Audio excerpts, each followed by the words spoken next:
From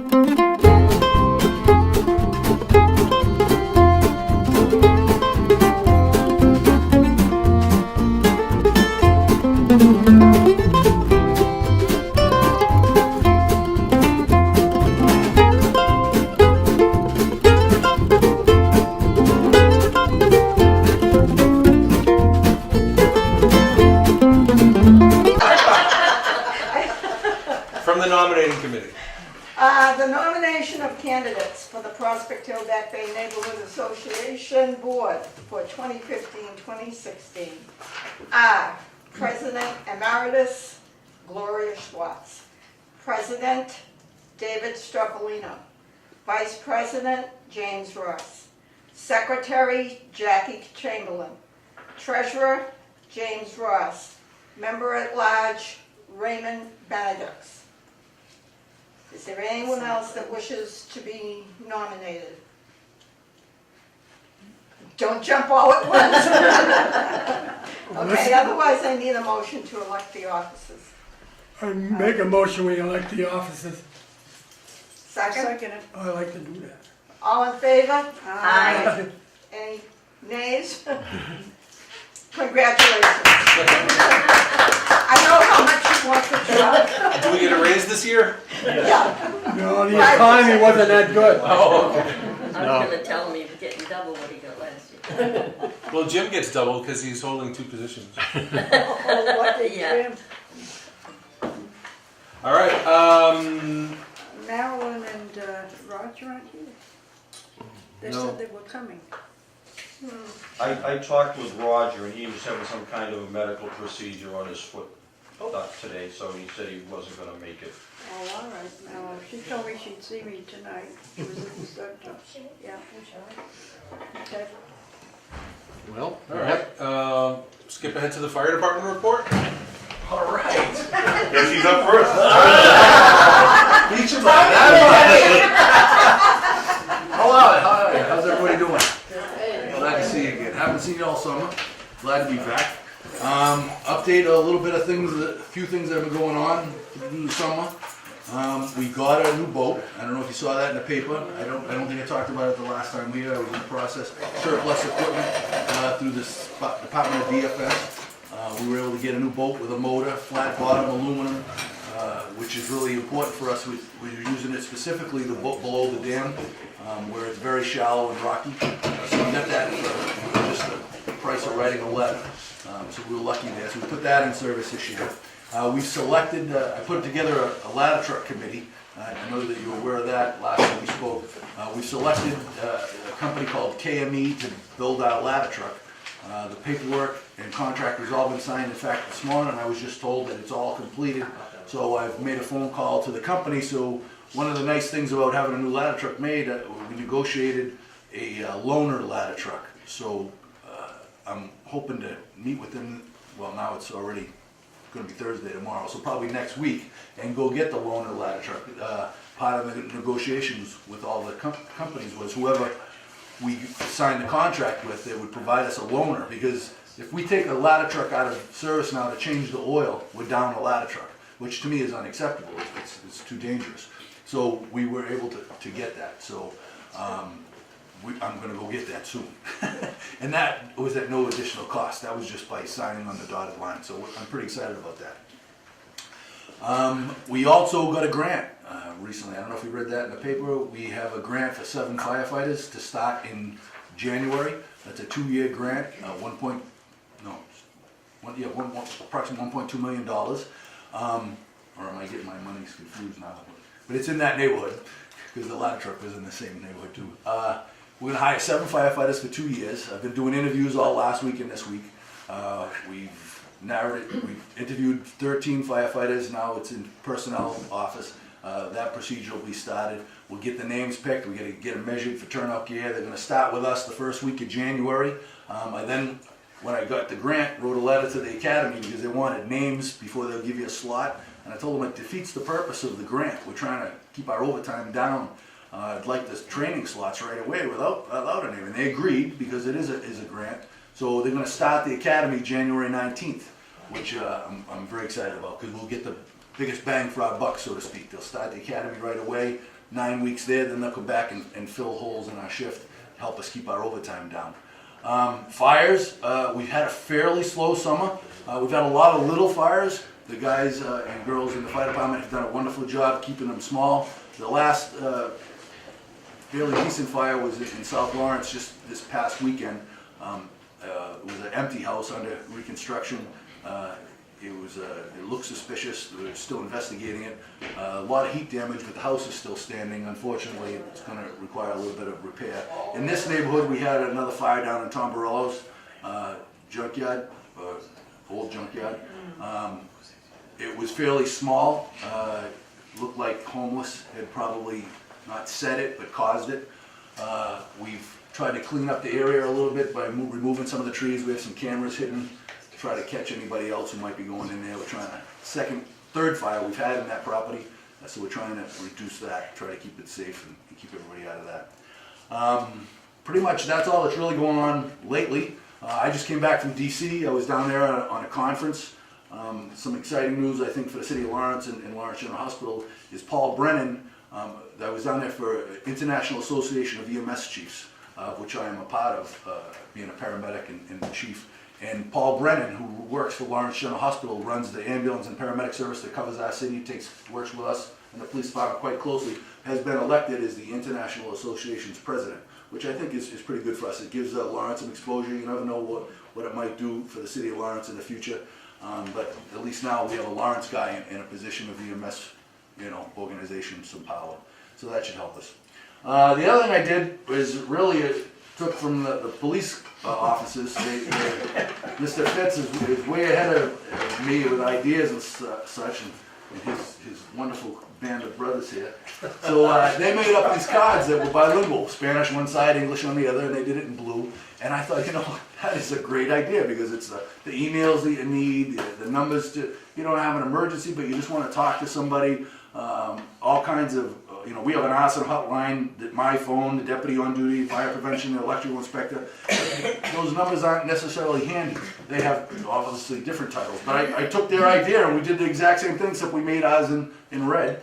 With our numbers, they'll probably give this out later in blue. But we have them to give out if you want some. Well, I'll leave them here if you would want one. They are, like I said, bilingual, English on one side. Yes, ma'am. I have a question. At the beginning of winter, Yep. the gas department used to, long time ago, to check the furnace. And they're not doing that anymore. And that, it made me Gas afraid. department? Yeah, the Furnace gas of what, department. private home? Yes. I've never heard that, ever. I Anyway. know they used to come and check before. They own up to the gas meter. From your meter on is yours. The plumbing inspector inspects up to the gas meter and into the house. Before that is all the gas company. And the furnace, if your residence is owned by you or your landlord, if you would like it inspected or serviced, I believe you're gonna have to contract with them. I've never heard the gas company doing that. I remember on they used to private come to residence my before. house and check. Well, you're lucky. I never had that, and I've had them call. But it is the time of season to have your furnace checked, so it's very good advice from her this is the time. Winter is approaching. This is when we tend to have more fires. November 1st is daylight savings time. We'd like everybody to change the batteries in their smoke detectors. It is, as she said, a very good time to have your furnace checked. I don't find as much problem with gas furnaces as I do oil. Oil furnaces we seem to have a little bit more problem with. They get dirtier, they don't burn as clean. So it's a good idea to have it serviced before the cold weather does set in and you have a problem. Winter is the fire department's busier time because we have a bigger draw in heating systems. Things are closed up, bigger draw in electric cords and such, space heaters. People don't use them properly. There's nothing wrong with a space heater. It's the fact that people put them too close to combustibles. So if you have a space heater and you keep it away from combustibles, you'll be much safer. I think that's pretty much all I have for tonight, unless you guys have any questions. It's wonderful to see you all smiling. Yes, sir. A quick comment about the space heaters. Yes. A lot of people will use a regular zip cord extension cord. Those things overheat real Yes, fast. they need to have an has to be- extension cord rated for the Yeah. amount of draw, and it'll say it on the tag, the It'll draw, and you should have a heavy duty. And if you don't know, when you're at a hardware store or wherever the store you bought it, they should be able to tell you which cord would be appropriate for it. But you definitely want a good electric cord, not a cheap one. Mr. Russell is absolutely right, electric cords do heat up. Anything else? Yes, Your deputy did, my deputy did. last month, he represented you well, and he did bring the cards, and Oh, he we said did. Thank he you. wants you to have this. Well, there's some more, okay, should we- Little Danny Kennedy. I did send them because I had to go away. I had a retirement party. We had to go to a lieutenant. I apologize for not be attending, but a lieutenant and a firefighter who are a team in Lowell who come to us all the time, retired. So we went down there to give them a little. See you later. Thank you for all your help over the years. So, and I knew I'd get to see you guys again. Okay, thank you.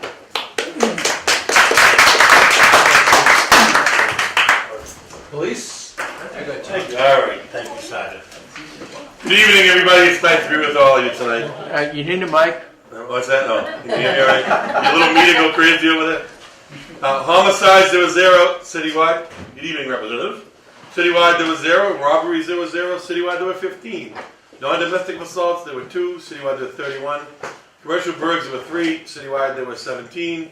Commercial burglaries, there was 0. Citywide, there were 9. Larcenies plus 250, there was 1. Citywide, there were 2. Citywide, there were 20. Motor vehicle thefts, there were 2. Citywide, there were 32. On those residential burgs, that's kind of high actually for this area.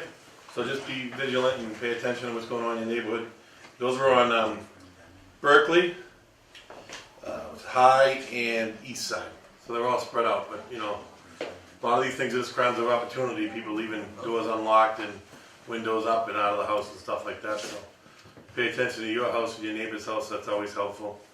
But cold weather's upon us, so we always have people starting their cars with the keys and leaving the keys in them, and they get stolen. So if you're inclined to heat your car up, maybe you want to invest in an automatic start so you don't have to worry about that thing. Other than that, I don't really have much for you all. Any questions? Yes. Where on Berkeley Street was that? Looks like Berkeley and Logan, Oh, okay. right on the corner. It may actually, I'm just looking at the map with a little picture on it, so it may actually be on Logan Street. I can't really tell. Thank you. Anything else? Show them about that needle. I don't have. My neighbor showed me the needles that the kids use, because they park along our fence. I don't know kids, by the way. We don't know. So, yeah, but there's a lot of leaves there, he, told me, watch out when you pick the leaves up. Absolutely. You can't I see mean, that's, He picked 3 of them. it's obviously that's a byproduct of the heroin epidemic in the area. And, they're in playgrounds and they're everywhere. I mean, don't touch it. I mean, if something like that, give us a call and we'll dispose of it. They're going 70 miles an hour. The listing will tell us when they're speeding, the average speed per hour, and all that stuff. So it helps us deploy resources. So if we want to do selective enforcement, we put it out someplace and it tells us, what time of day is the best time to do that. And then the speed bumps would be another and it's kind of the DPW is actually getting a speed bump for that. I'm under the understanding it's more of a hump than a little speed bump thing, so it won't ruin people's cars, it'll just kind of get them on notice. In Jamaica, they call those sleeping policemen. They call it something else a little too. Okay, this gentleman here had the problem on Ferry Street. Yeah, so I mean, we would certainly send someone up there beforehand. Since it's been paid, it's just the access. It's the paving is a blessing and a curse, Yeah. Even where I live on South Bowden Street, the second the road was paved, as soon as it was paved, they were lining up and actually doing drag races, starting just beyond my house. So one of my neighbors, I was out there watering my lawn, and one of my neighbors said, "What are you going to do?" I said, "I don't know, I don't know, white cat, probably." There wasn't much I could do at that point, you know what I'm saying? But, and then they do that. Any street gets a tremendous amount of bicycles and skateboards is the other thing. Yeah, it's between like 7:30 and like 8:30 in the morning, 7 to 8:30, and it's quiet as a mouse till 4:30 to about. Yeah, so, people rushing to get to school and to work, and yeah, but they're driving way too fast though. all right, When it snows and that, then you get the children, right, who have no No place to go, Ferry yeah. Street that doesn't have any sidewalk on it, so Right. the kids are walking in the street with these cars going by at like 40, 50. It's scary, Right, well, it really is. we'll send someone out there. Oh, they can use my driveway, 81 Ferry, no problem. Okay. Do the speed boards have cameras so you guys can see what's going on, or? No, but this is the first one that'll actually collect the data. You know, so you can actually, you know, you'll be able to tell. If someone says, oh, they go 75 miles an hour. So, you know, Yeah. average speed is 48 on that road. You know, I know it's posted 40, but they're going 48, you know, because we'll have all the data. But no, there's no cameras. That camera thing, you know, it's always hung up in, on Beacon Hill with, you know, the different things. You know, they want to do the cameras at red lights and stuff. Yeah. And then there was always the hang up about, you know, you're going to cite the driver for going through a red light, but you're not going to know it was the driver. You know, it only gets the registered owner of the car, and then that person gets surcharged, and that was always been a hang up. So I don't know if there remembers. And there's always privacy issues. People always get hung up on that. Yeah, but if they're not breaking the law, then there's nothing to worry Now about. that's a debate for a whole other day. Anyone else for the police? Or even fire if you just joined us? Or the mayor's office? Well, she the mayor's office is Kate's We, here. we haven't started her yet, but okay. Thanks Okay, again. thank you. Mayor's office? Hi everyone, I apologize for my jeans attire this evening. I was coming from a school event, but the mayor, sorry he couldn't be here. He's at another event this evening. There's not much to report from last month. We're still working on making things better. There were a couple of people I talked to at the last meeting that I don't see here about certain potholes, and those have since been filled. And the biggest thing that's happening right now is we are doing these new public office hours where the whole mayor's office goes down to a market basket, and we stay there for 3 hours and we just talk to people that are going in and out and taking down any concerns they might have. So our next office hours day is actually next Monday, the 26th. We'll be at the market basket on Essex Street from 3 to 6 p.m. And as always, you can always call our office. We're always there. But if you'd like to come and visit us, we love to see people at the Market Basket office hours. So that is the only update I have, but I'll be here all night in case anyone has any concerns. Thank you. I know it's not your area, but the DPW, last weekend with all this water pipe replacement, Yes. there was a broken pipe or something, Avon, Jackson Street. A water main? Okay. No, UPS truck hit that. Oh, is that what Yeah, happened? and when it was hit, came over our radio. One of the officers that was working with D-Police around the corner informed them, and they went over right away and repaired it. No, this was during the middle of the night. Oh, different one then. And they called. They get hit all the time. Yeah, oh, okay. One got hit yesterday by a bus. Yeah. Unfortunately. So what happened with it? Well, Did people something else lost happen? water, Okay. and they were confused because they have the hoses running into their houses. And they Okay. had no water at all. One of our neighbors told us she didn't have water Friday, Saturday, Sunday. Okay. I know she also had to have, she has a tenement house, and she had to replace one of the shower heads because the mud had collected in their pipes. Okay, I'll check in with Brian Pena and see, Brian Pena is our water and sewer commissioner, and find out exactly what happened. And I'll send an email so that you guys can all be aware of what's going on. Okay, thank you. An attorney body has arrived. Attorney Body, just in time.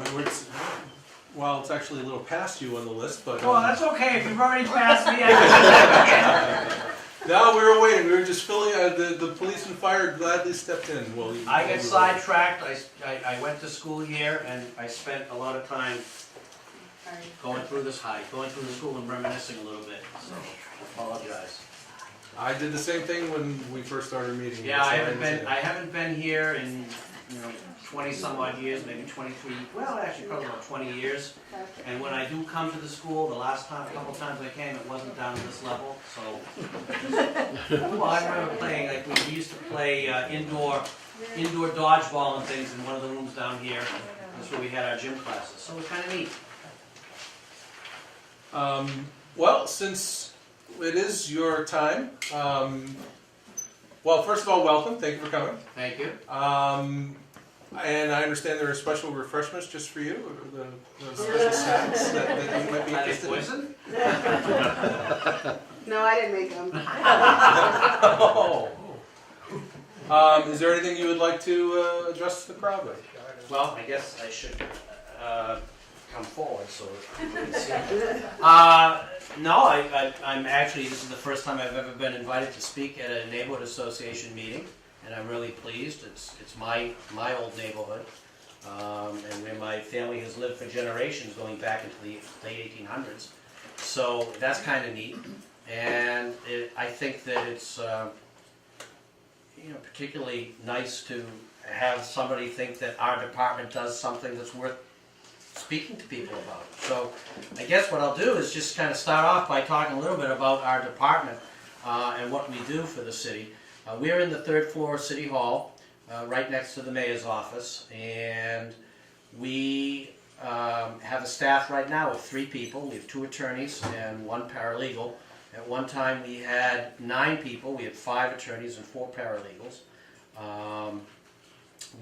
Our role essentially is to represent the city in defending all the claims and cases that we have, and also to represent the city in cases we may have against other people. We don't often sue, we the city of Lawrence, but we do occasionally. We had a lawsuit against an insurance company, maybe settled maybe 6-8 months ago, because the insured, the driver of the car, struck a traffic signal, and it cost about $15,000 for us to repair it. So, and the insurance company refused to pay. So we sued on that, and we have another case that's just starting now, where National Grid had a truck that they left with keys in it and running, but they didn't attend to it, and somebody stole the truck and smashed it into the stairs at the Oliver School. And the question, they say that they're not responsible because the truck was stolen. Our point is, the reason it was stolen is that you were negligent, because you left the keys in it, left it running, and you didn't pay attention. You know, if you had somebody standing by, they need the keys. National Grid, when they do work down on the manholes, it turns out, they use power from the vehicles. They leave the vehicle running, so it creates electricity. They can use power tools down in the hole. Well, that's all well and good, but when you're doing that, you should have somebody standing beside your car so that nobody drives off with it. And you lose your power source, as well as potentially damage our school buildings. So that's our claim on that case, and we'll see where that one goes. Other things we do, we provide legal counsel to all the city departments and boards and commissions.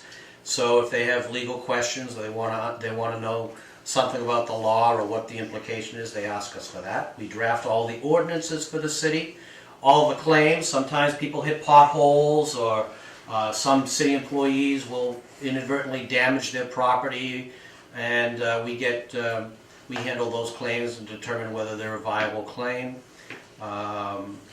We handle all the employment matters. We give advice. Not always is our advice taken, and that sometimes creates other issues. Sometimes our advice isn't good advice, but most of the time I think it is. At least we try to give good advice. We handle a lot of defense. A lot of the police officers that you see are folks who testified on our behalf, on the city's behalf. We also represent them when they're accused of using excessive force or doing something wrong in performing their duties.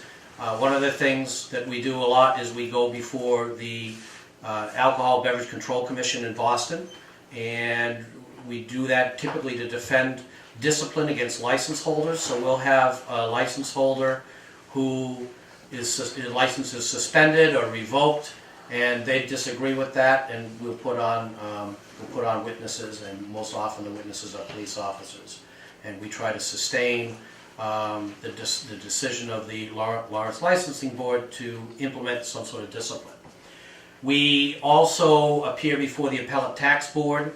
The Appellate Tax Board is if somebody feels that they've been improperly assessed or their property has been overassessed, and they bring a claim against the city. A lot of times the Board of Assessors will talk to that person, negotiate some sort of a resolution that's satisfactory, but if they don't, it goes in front of another board in Boston at 1 Ashburton Place called the Appellate Tax Board, and there's a hearing on that and the valuation of the property.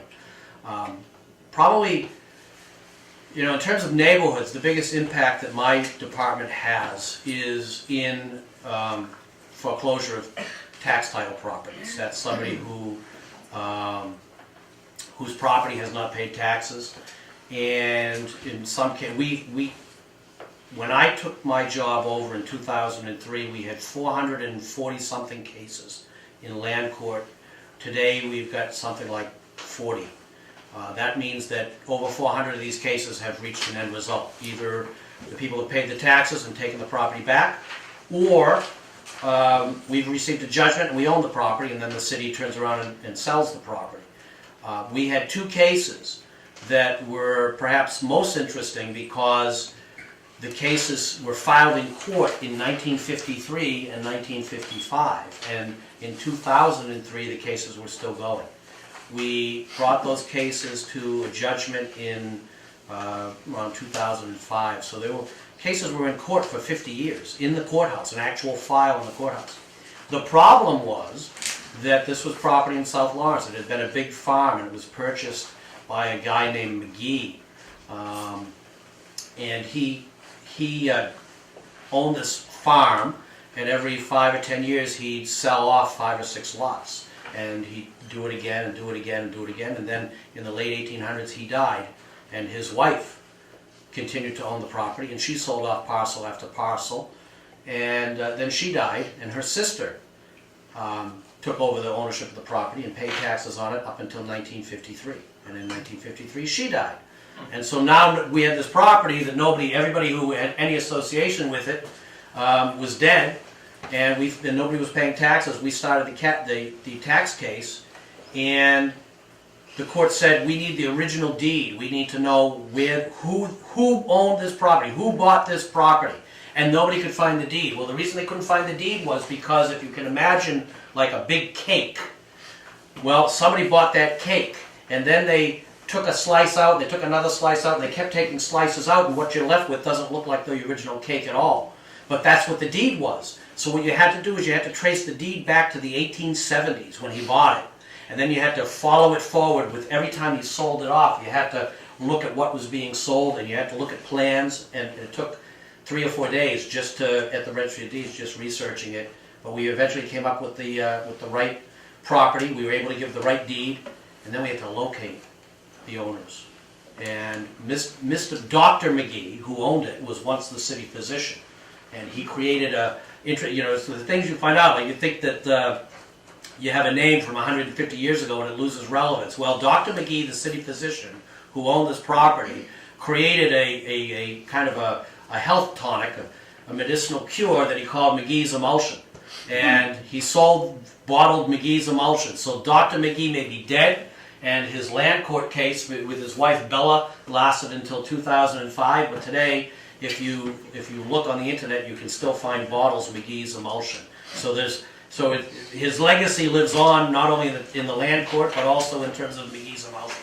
So but what we do in terms of doing that is we take properties that aren't paying taxes, and hopefully by means of foreclosing on them, taking ownership, and then having the city resell them, they get back on the tax rolls, they don't become a blight on the community.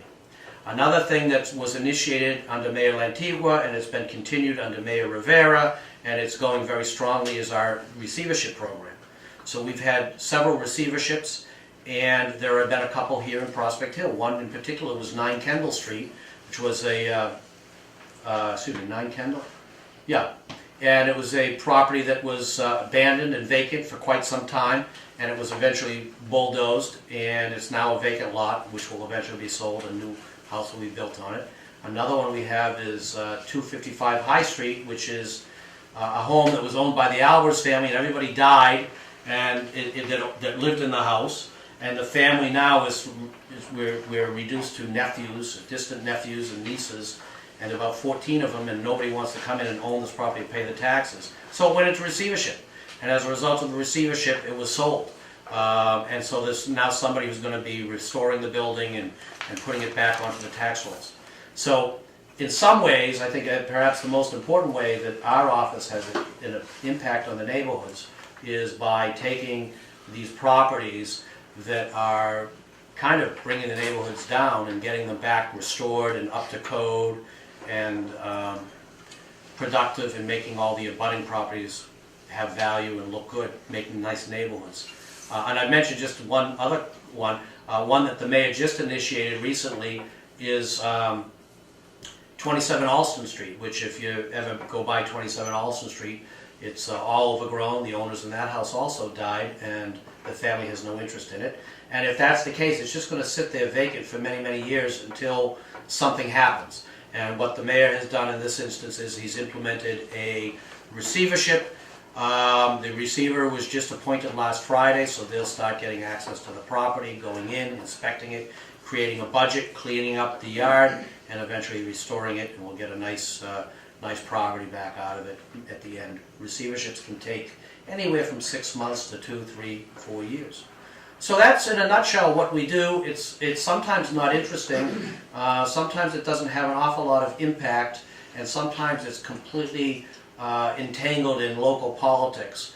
But it is a very vital role, a very key role. We look at every contract, everything that gets done in the city, whether it be paving or access for utilities to put utility lines, power lines, and so forth, agreements with other municipalities, GLSD, and so forth. We handle it all over here, as well as, in some cases, we have a very interesting bridge case now where we're disputing how much concrete they put into a bridge and whether they dumped a bunch of it into the river, and that brings in perhaps some criminal investigation. So some of what we do, as I said, is uninteresting, and some of it can be very, very exciting. But the best thing is that we always look out for our citizens and our city. We try to always think about what's in the best interest. It's not always necessarily what you agree is in the city's best interest, but it's what we try to feel is in the city's best interest, and try to keep everybody working under the right legal authorities. And as I look out, I know Dick Russell isn't smirking, but I know he's thinking that we have some issues with open meeting laws and providing public records, and indeed we do. But as I said, you can bring a horse to water, you can't always make it drinks, and we try to do the best to give the good advice and coax people into compliance with the laws and do the right thing. Oh, Mr. Russell? I have no issues at all. He's got a three-part question. Yeah, three-part question. One's on open meeting law, one's on public records. No. And the other's on political science. I have no issue with the open meeting laws and the public records law. I'm well versed in that. You and Bill Maloney taught me well. I know the rules, okay? My question is the First Amendment overseeing zoning ordinance 2929, the location, the proliferation, the amount of political signs? I know I'm guilty. I'm part of the system. Actually, it's a very good question. And I will tell you that I have asked that it be addressed for 8, 10, 12 years. Here's the situation. And it's a great question because the media asks this every time we get into an election season. We have an ordinance in Lawrence. First of all, there is free speech. There are free speech issues when it comes to any signage. Yeah. A signage is a message. Whether it be a political sign, a commercial sign, what have you, it's a message. And so therefore, the ability of a community to restrict that message is limited by the First Amendment, among other things.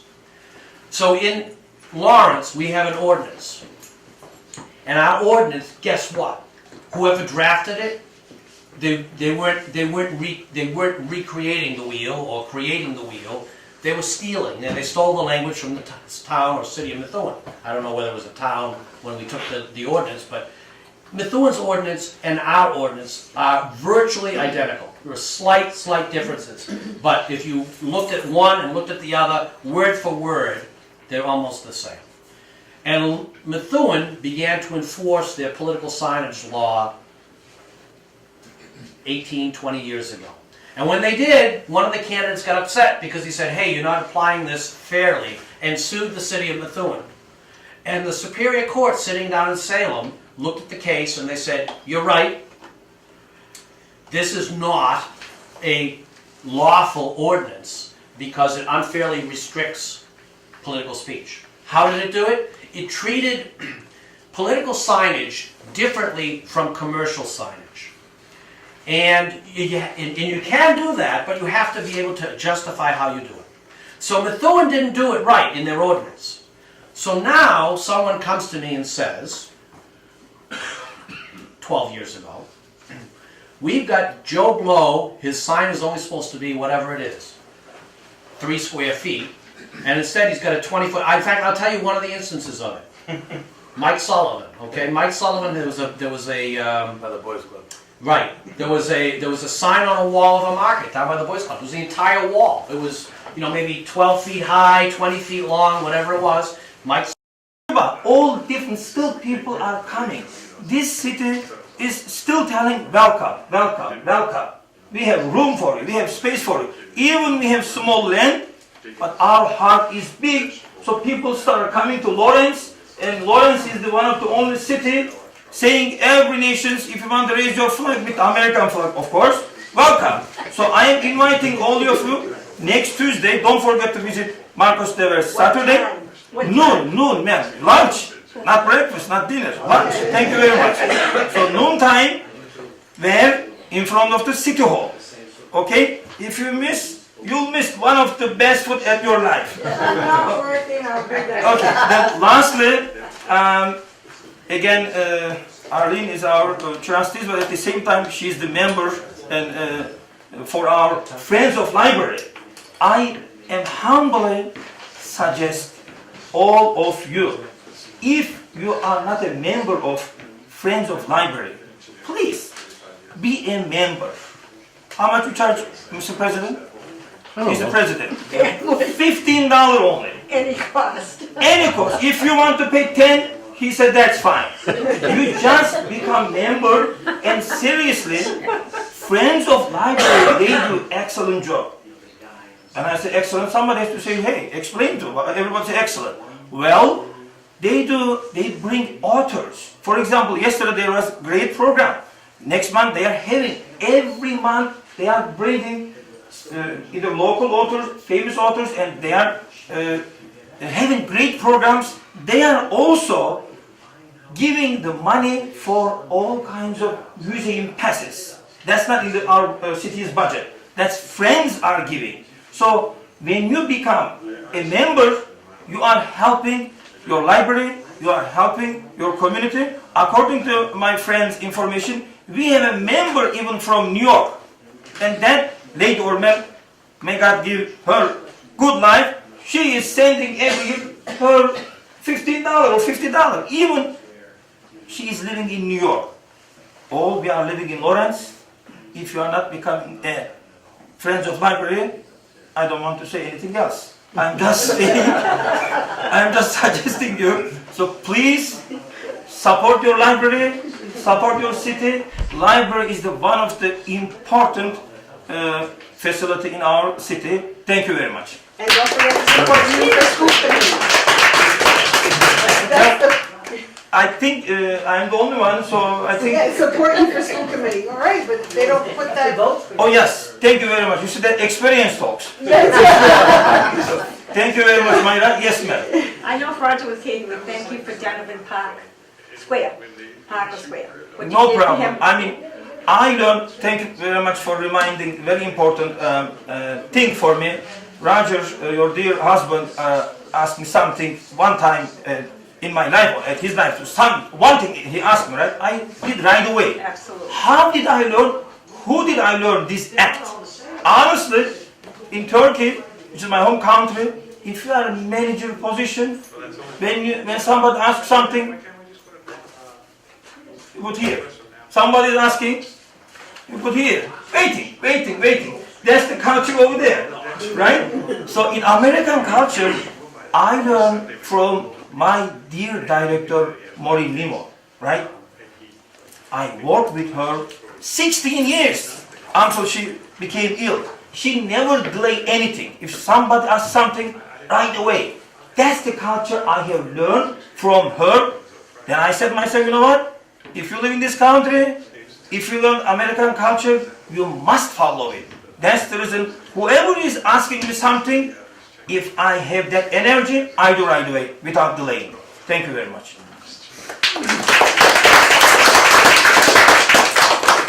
Well, feel free to bring some of that Turkish food next time to the meeting.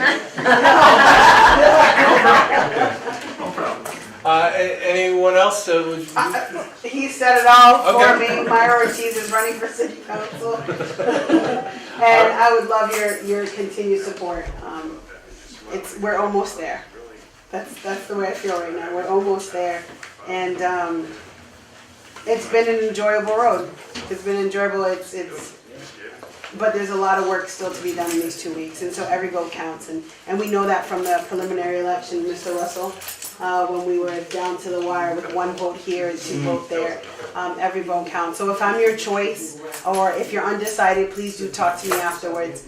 But if I am your choice, the best thing you could do is share it with a neighbor and say, hey, look, she's my choice and this is why. So thank you so much.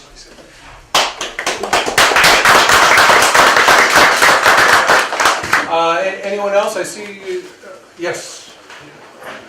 I got a show and tell, so I gotta go. About 6 months ago, I asked John Sensi how many miles of road are in Lawrence. Okay, my name is Rich Russell. I'm campaigning for councilor at large. As you can see, everything marked in red, I have pretty much walked. Okay, I think I've hit probably almost 50 miles of city streets. Sometime next week, I'm planning on coming up here. So if you see a white guy in a Scott Brown jacket, you guys in particular, I'm harmless. That's debatable. One of the things that I'm campaigning on, that I'm getting very good response on, I don't know about you people, your taxpayers, homeowners. I myself am the same thing. I'm a widower, a veteran, the whole 9 yards. I live up on Cross Street, just down the hill from General Donovan. I don't know about you, I'm sick and tired of being an open checkbook from the city council. I mean, there are some level heads on the city council, but the powers that lead it, they've got a spend and burn theory. They're burning up your tax money. They're going to be using your kids' inheritance, your grandkids' inheritance. They don't really care. It's on pipe dreams. There are some good ideas that come out of the council, but I don't see them being very proactive. So that's my main thing, is fiscal conservancy and following the law. That's all I got to say. I would consider one of your 3 votes a privilege. I will, like I said, I'll be up here sometime next week, work in the neighborhood. I'd appreciate it. Thank you.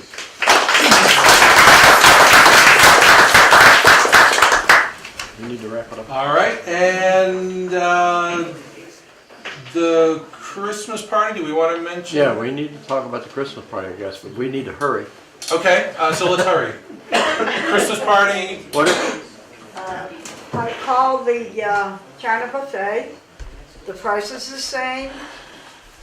They can set us up in the room, but we will not be alone. They have so many people that have reserved already. So last year that happened also. You weren't there, but when we got there, we thought we were going to be alone in the side room, and we had other people with us, but it worked out all right. It did. maybe we can get them to join the neighborhood association. Yes, yeah. We're not that many, so for them to turn somebody away because we want to be alone doesn't make sense for them or for us either. So we may do, and it was fine. So it's up to you people. The price is the same, and I guess Jim, you should know by next month how many, so I can get back to them.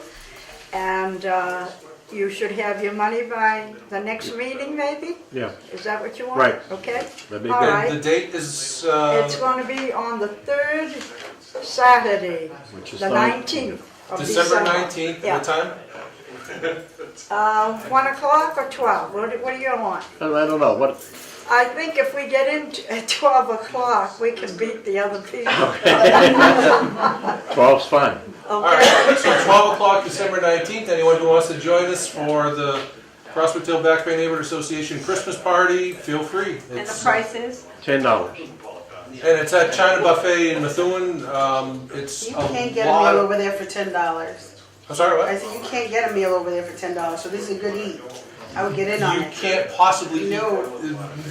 enough. Wait a minute. How do I want to say that? There's too much food for $10. Mm-hmm. My mother and I went a couple days ago, and you only get through 2 of the aisles, and then You're call it done. quits. So anyway, that's that. And the next meeting will be here Wednesday, November 18th, 7 p.m. And financial report. We have the same amount of money. We took in, somebody paid their dues and we spent $10 on bank fees, so we balance out, we still have 80 some odd dollars. $80.35. All right. This Saturday is the safety fair down at the senior center, sponsored by the neighborhood associations. Everyone's invited to come down and participate. And what time is that? 9:30 till 12:30. When? This Saturday. Jim? Yeah. If you're charging $10, that's not leaving much of a tip for it.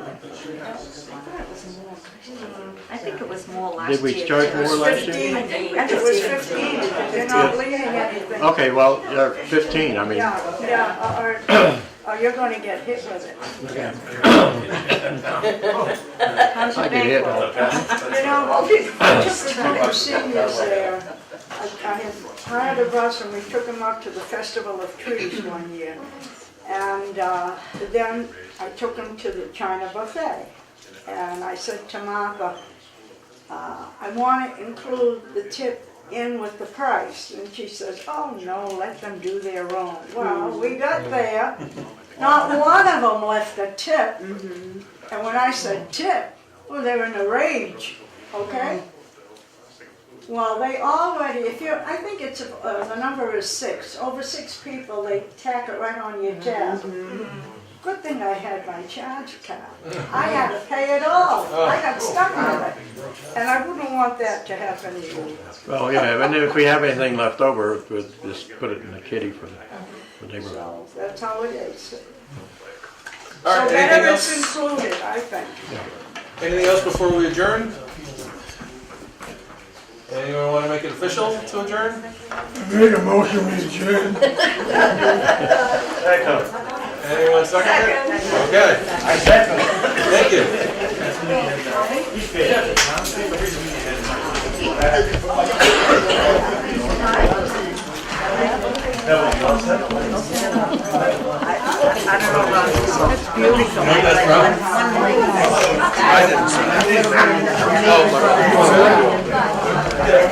beautiful. Beautiful sign painted right on the wall.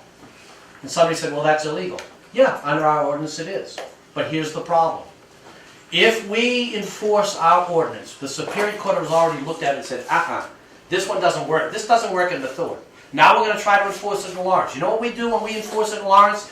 We now get into violating someone's constitutional free speech rights, which means that not only do we pay that political candidate his attorney's fees and costs, we also pay him his damages. And in these sorts of cases, First Amendment cases or civil rights cases, what we end up with is the actual damage is $10,000, the lawyer's fees are $200,000. Suddenly these lawyers, and I can tell you a couple of lawyers that I know in this area, who bill for your will $250 an hour, when they're doing a civil rights case, suddenly it's $500 an hour.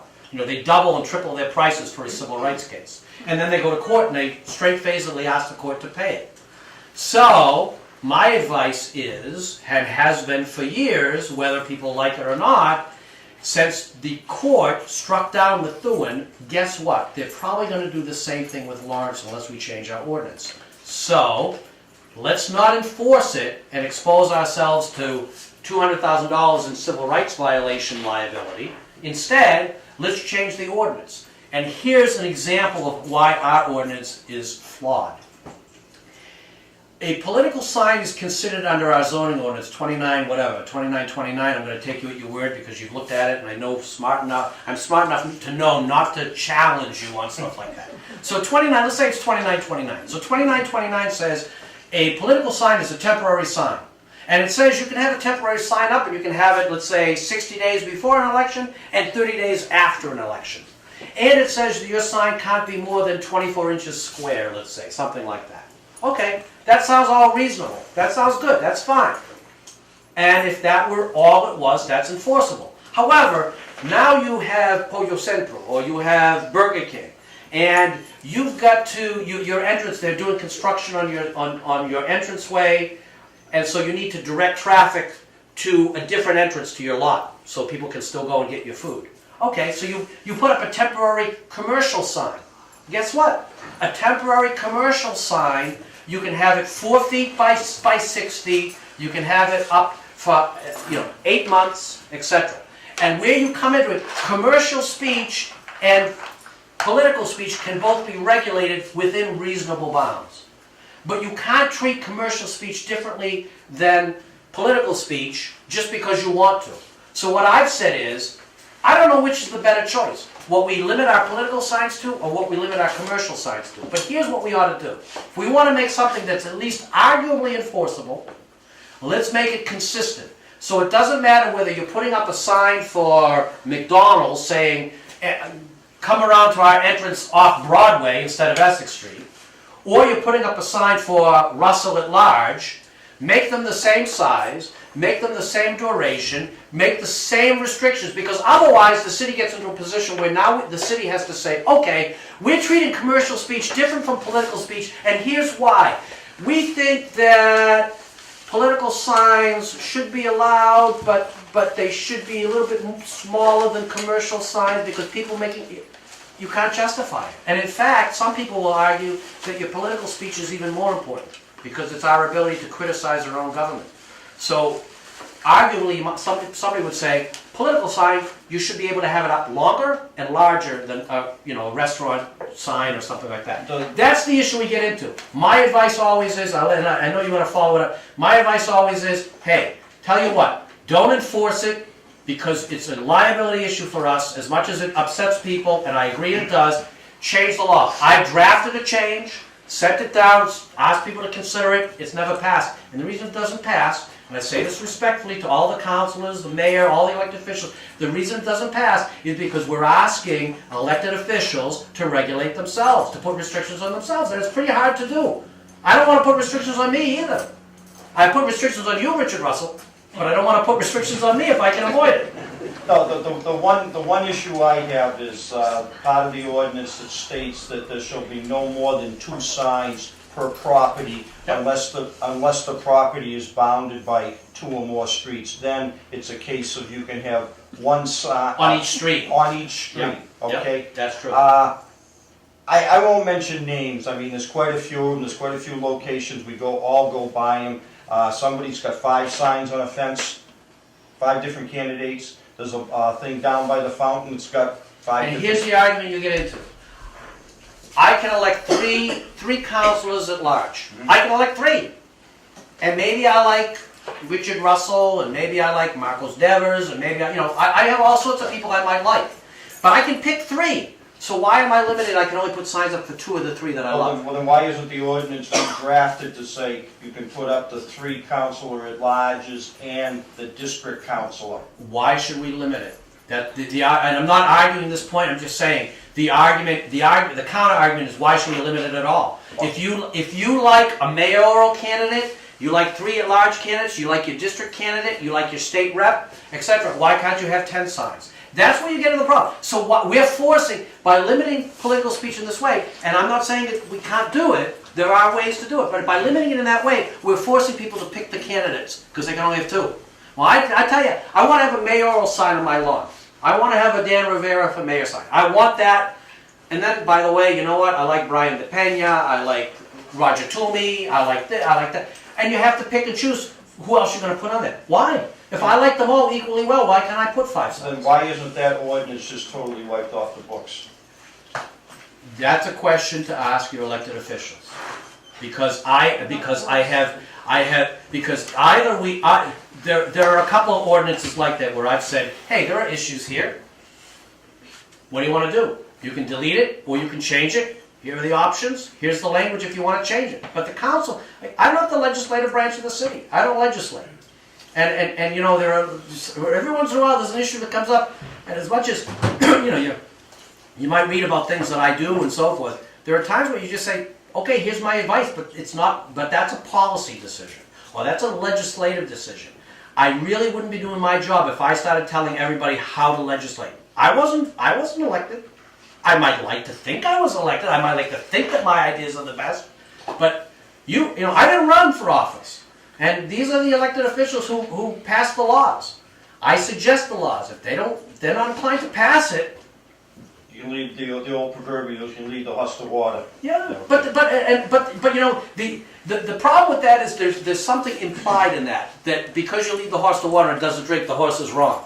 I'm not saying the horse is wrong. I'm just saying, you know, you bring the horse to water, but ultimately, you know, the decision is the horse's to make. And in this case, certainly with and I'm not going to refer to the rear quarter. I'm just talking about the horse. But it's the horse's decision to make whether they want to pass a law or not. And it's not mine. It's not my position to cram it down their throat. You've offered advice. They wish not to take it. That's their prerogative. Happens a lot. I know it does. Yeah, it happens a lot, and it's okay. That's part of the process. The freedoms that we enjoy don't come easily. There's a lot behind the scenes, and oftentimes you have to sit back and say, you know what? I think this is a big mistake. Personally, professionally, I think it's a big mistake. But on the other hand, it's not my job to tell you. As long as you're aware of the positions and aware of the information that's been given to you, you're the one who makes that decision, not me.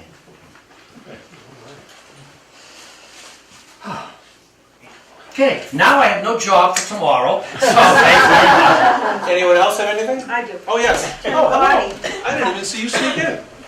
I was late, that's why. Oh.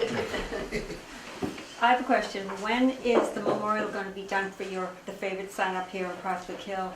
I need an answer before I go home. I tell you I something. need an answer before I go home tonight. Well, I tell you, it was put on hold. It was first of all, it wasn't something that was initiated by me, but it means an awful lot to me and to my family, and I thank you for bringing it up. And a lot of people don't even have any idea what I'm talking about. But it was put on hold because of an issue with my mom, who's in a wheelchair, and then it was put on hold because some people who were very integral to the process were away.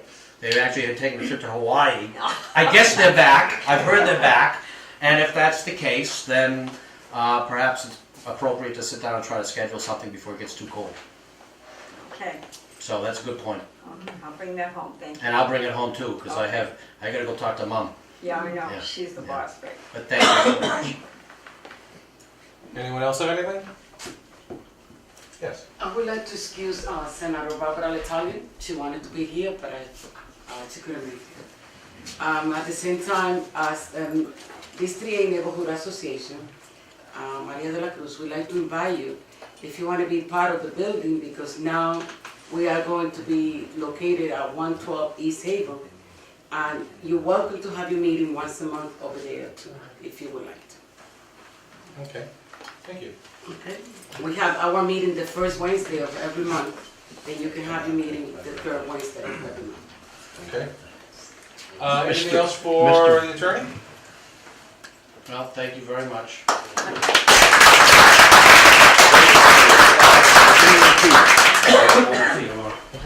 Principal. Oh, yes. Principal. Hello there, my name is James O'Keefe. I'm the principal of the Rollins School, the historic Rollins School, and I consider it a privilege to be principal here. We love the Rollins School. It has a rich history. I love Lawrence. I love Lawrence's history. I am always constantly looking for information on this school or anything on Lawrence. Recently, the superintendent of schools, Jeff Riley, restored our auditorium upstairs. It looks like a dance hall. It's beautiful, and I have flags of the immigrant groups that came to this city hanging from what looks like the Boston Garden, and also the immigrant, the kids that go to my school now, their flags are also there. And my sole objective, beside my day job, being principal of the school, is to make sure that this building is utilized by yourself. Jim Ross knows that for the last few years we had a problem. We didn't have a second shift custodian, and I want you guys to meet in this building, because I know you guys love this building too. And so that's why we're able to come here, because we have a second shift custodian now that does a great job. So I want to tell you all about the great events that we have here. So my objective is not only for the kids of the school, we have many events for them throughout the year, but I have a paranormal night coming up this Friday here at our school. What a better building, an 1892 building that soon will be 125 years old, that we're looking for ghosts throughout the building. It is big time fun, right? So I just want to let you know about that event. In the past, we've had Elvis here. We had a big event, and it's all raising money for the school. And I want community people like yourself to be able to come to this school. So just to let you know that I'm Mr. O'Keefe again, principal of the school, and if anytime you ever need anything, please let me know. If you have any information around the school, pictures, anything, people that have gone to school here, they have stories, I'd like to know that, because I'm very big on history. I have a history hall upstairs and science for the school. We have a science center for the children here with live animals, and I'm trying to really bring this building back to where it used to be years ago, and I think it's very important. It's a preschool, kindergarten school right now, and there's no better population of kids and parents that come here every single day that I'm privileged to be with. There's 200 students altogether. It's a special ed school also. We have a high autistic population here too, but we have a dedicated staff. And please come by anytime. I'll give you a tour of the school, because we've done a lot. Thank you.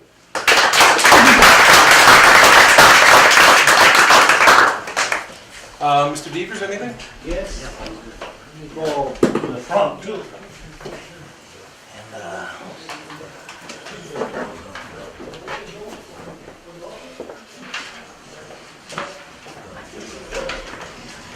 And maybe thanks. Hey, good evening, everyone. I was the fire chief already spoke. Huh? Yeah. Yes. I missed it. Well, He'll go again if you want. listen, as a neighbor, I just decided to come here to invite you to my birthday party. Okay? A neighbor had to invite the neighbors. Right? So I have a birthday party on Saturday, and I have some invitation over here. Just forget about one of the words that is here. It says fundraiser, and actually that's a typo. So forget about that. It's going to be on 42 Amesbury Street, and I want to celebrate my anniversary, you know, my life. So, and I'm inviting my friends. So I'll have this invitation to give it to you. And if you cannot go, so maybe you can give it to somebody else to go and enjoy. We're going to have 3 chefs. We're going to have live music and DJ, and it will be for everybody. We're going to have Anglo music, okay, British, American, and Caribbean music, everything. And the live music, you're going to enjoy a maestro, which means a gentleman who studied at Berkeley Academy, Boston, and he conducted orchestra. So you're going to have fine music there, great food, and a lot of entertainment. And a very delicious cake, you know, Dominican cake, which is one of the best cake ever. And the frosting is, wow, wonderful. Well, now talking about what we do at the House of Representatives, we just today voted in favor of giving women more power. Okay? Gender equality, to allow women to be to have a better proportional or rate of participation in corporate boards. So that's a law. This was passed by the House of Representatives. Another major story just recently, and I didn't share with you last time because it happened after. It happened after that I came last month, and it was the approval of the raising the penalties to drug traffickers that are trafficking fentanyl. And we raised that to 20 years because there have been a lot of debts, and and that's deplorable. Today we overrode 3 bills, so some people might not like it, but we are thinking about our community, and in most cases we have very unanimous from both aisles. We have definitive votes in favor of our community and the Commonwealth. So we also passed a supplemental budget, and still our rainy funds are one of the best in the nation. We have AA plus rating because the Commonwealth is in good shape. We have money for the emergency time, and we, in the last budget that we approved, $38 billion, we allocated over $100 million for the reserve, so that in case of emergency, the state would be ready to help. Also, our commitment to help, to get grants for public safety and first responder, that's the #1 priority. And this delegation is always working close to our public safety and first responder. And thank you. Thank you. That's it.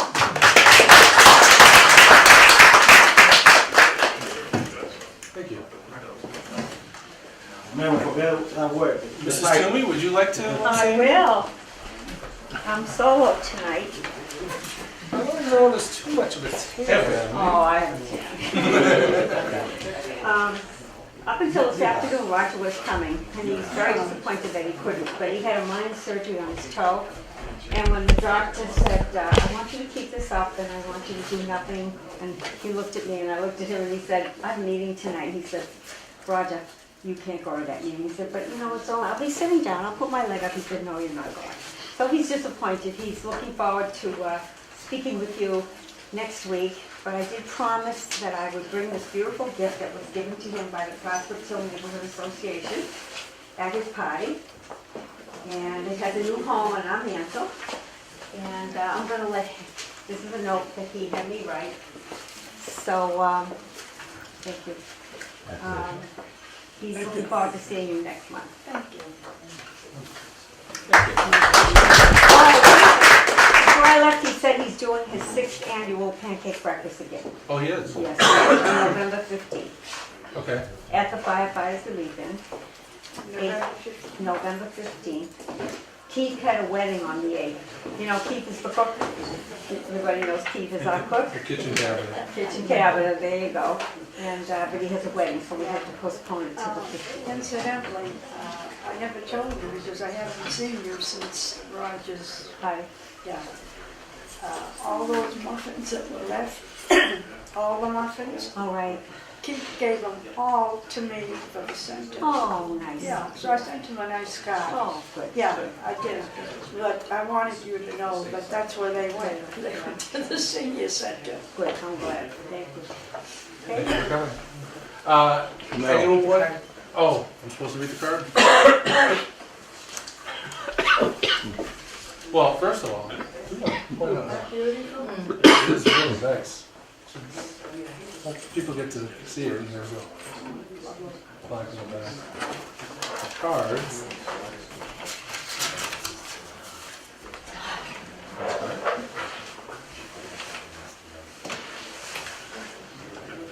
Dear friends, thank you for the beautiful clock that now has a home in our mantle at 17 Leeds Terrace. Your gift will be a constant reminder of all the meetings I attended on Prospect Hill and the friends I made throughout the 8 years I served as your counselor at large.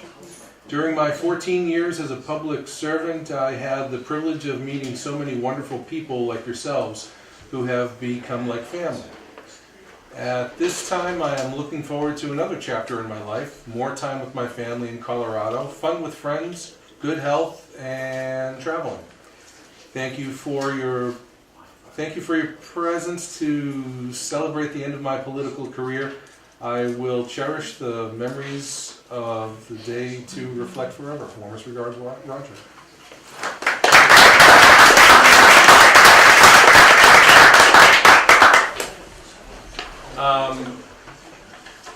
Hard to follow that, but is there anyone else who has anything?